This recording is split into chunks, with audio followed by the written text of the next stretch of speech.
Hi, welcome back. We're going to continue our review of parametric equations. And for right here, we want to make a table of values to sketch the curve. Include the direction of your graph. Now, direction is very important for us on these, so we're going to talk. So that's going to get us into vectors again. And then they want us to eliminate the parameter. So if you look right here, we have a pair of equations here, parametric equations. X is a function of t, y is a function of t. So when they say eliminate the parameter, what they're really trying to tell us is to get rid of the t.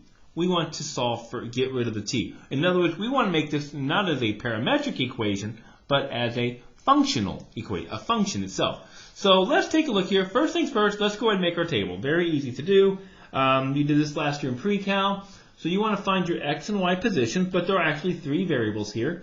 We have the one independent variable t, and we have the x and y coordinates.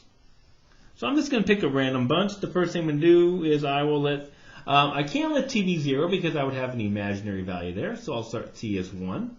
If I let t be 1, this is going to be the square root of 0, which is 0. My y coordinate, 1 plus 2, which is 3. So that's going to give me my first point, which is 0, 3. And this is where I'm going to start. So I can graph that up here, 0, 3, right there. I just plot that point right there. My next t, I can use anything I want, but I'm going to pick 2. This is going to become 1, and that becomes, what's 2 plus 2, which is 4.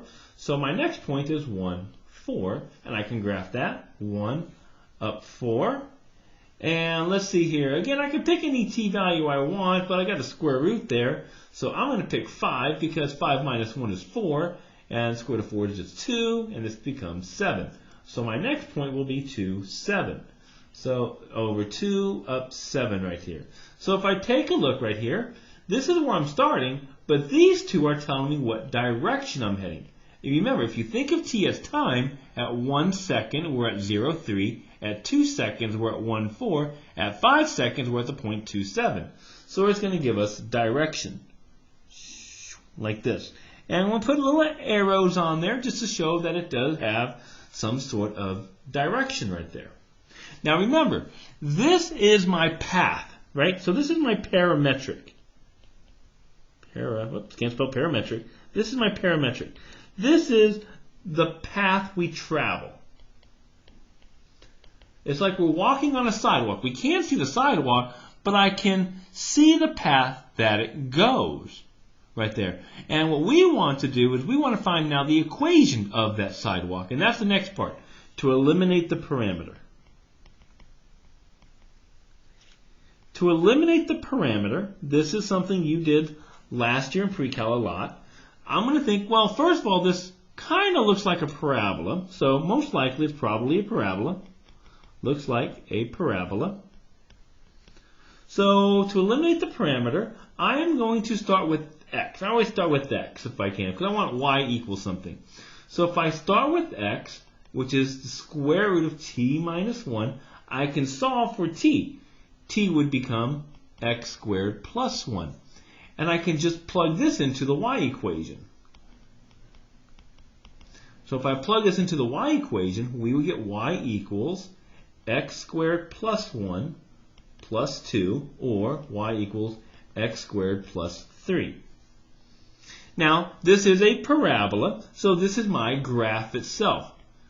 Remember, this is my sidewalk. This is the equation. So my path moves along this sidewalk. So where the parametric gives me the path that we're taking, the path itself, what direction, what we're walking on, the equation, the function, gives me the actual sidewalk itself. But be careful. Notice we do have a restriction right here. We're not starting at, this is not a full parabola. We're actually only starting at one specific x value. So we're going to have a domain restriction here so that x, such that x is greater than or equal to 0. It's like basically we're starting at our house and we're moving in this direction. So what's my path? I'm starting here and I'm moving along this sidewalk in this direction. So that domain restriction is our path that is chosen. In other words, it does restrict the domain right there. All right, so let's take a look at another one. These are kind of fun to do. All right, so over here they give us the actual domain restrictions themselves. So let's go ahead and type this in, write these out. X, Y, T, X, and Y. Sorry about that. Now they're telling me to start at -2. And if I plug -2 in, that's going to give us, what's that? 4 minus 3, which is 1, -4. So I'm starting at 1, -4. This is where I'm starting. Right down there. The next one, I'm going to plug in -1, and that's going to give me -2, -2. So -2 down 2. Now remember, this is giving me my direction. My next one, 0, plug in 0, we get -3, 0. Our next one, plug in 1, we're going to get -2, 2, so -2 up 2. Plug into 2, we're going to get 1 and 4, so 1 up 4. And then for 3, we plug 3 in, we're going to get 6, 6. So over 6, up 6, right there, and this is where we're going to end up. This one's actually telling me we're going to end, so I'm going to stop there. So I can draw this out. Ready? It's giving my direction. So I'm going to draw little arrows as I go around. Right there. And there's our path. So this is our path we are traveling. So what function is that? Well, it looks like it's a sideways parabola. So I'm going to treat it that way. It's a sideways parabola. So if I remember from a sideways parabola, it is a non-function. So it's going to start x equals something because again it's a non-function. So it's going to start x equals. So when I solve for when I solve it, I'm actually going to solve for the y this time. See, over here I made it a function, y equals. So I got rid of my parameter by looking at the x. But because it's a non-function or a sideways parabola, I'm going to look at my y, which is 2t, to get rid of my parameter. So t would equal y over 2.